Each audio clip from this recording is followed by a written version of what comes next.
নমস্কাৰ বন্ধুসকল স্বাগতম জনাইছোঁ জব লাভাৰ্ছৰ আজিৰ ভিডিঅ'লৈ আজি লৈছোঁ আপোনালোকলৈ অংগনবাড়ী ৰিক্ৰুইটমেণ্ট 2025ৰ বিষয়লৈ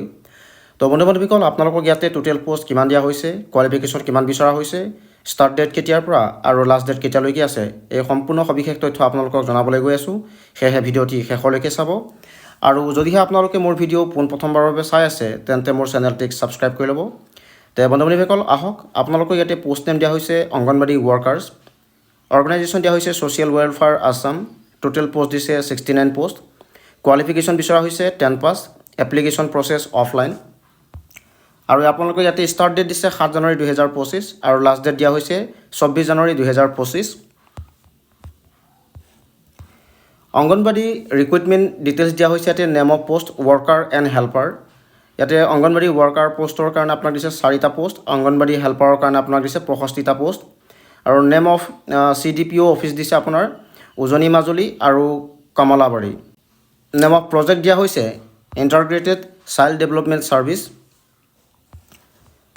আৰু ইয়াতে আপোনালোকক ৰিকুৱাৰ্ড এডুকেশ্যনেল কোৱালিফিকেশ্যনৰ বিষয়ে কৈছে অংগনবাড়ী ৱৰ্কাৰৰ বাবে candidates should have pass higher secondary or class 12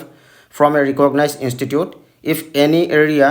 no candidate fulfill the above qualification then the minimum qualification would be HSLC/AHM or class 10 pass from a recognized institute anganwadi হেল্পাৰৰ কাৰণে দিছে candidates should have passed HSLC/AHM or class 10 pass from a recognized institute if any area no candidate fulfill the above qualification then the minimum qualification would be class 9 pass from a recognized institute আৰু আপোনালোকক ইয়াতে বয়সৰ বিষয়ে কৈছে age limit applicant must be between 18 and 44 years of age as of 1st January 2025 1st January 2025 লৈকে আপোনালোকৰ বয়স 18 পৰা 44 বছৰ বয়সৰ ভিতৰত হ'ব লাগিব আৰু ইয়াতে এৰিয়া দিছে the candidate must B A resident of the particular area from where he/she want to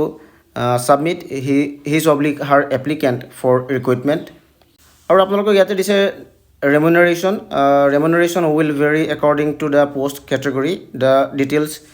will be as follows আপোনালোকক অংগনবাড়ী ৱৰ্কাৰৰ কাৰণে দিছে 6500 প্ৰতি মাহে আৰু অংগনবাড়ী হেল্পাৰৰ কাৰণে দিছে 3250 টকা প্ৰতি মাহে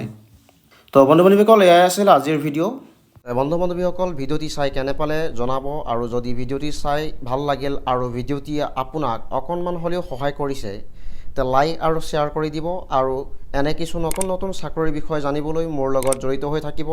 আৰু মোৰ চেনেলটিক ছাবস্ক্ৰাইব কৰি ল'ব